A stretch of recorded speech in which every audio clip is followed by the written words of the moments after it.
All right, so I'm totally new to making these videos, but I want to share with you my absolute favorite salad recipe of the moment. It's the most awesome kale salad. So the recipe is here on the screen, but you want 2 bunches of kale, a couple carrots, an apple, red onion, Dijon mustard, maple syrup, lemon juice, olive oil, and apple cider vinegar. And you want to rinse the kale thoroughly after you take it off the spine, and then cut it into thin strips.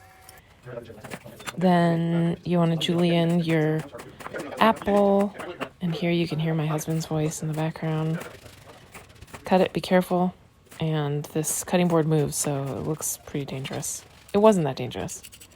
And then I use a potato peeler just to do some carrot cutting. And then this is making the dressing and adding some salt and pepper to finish it off.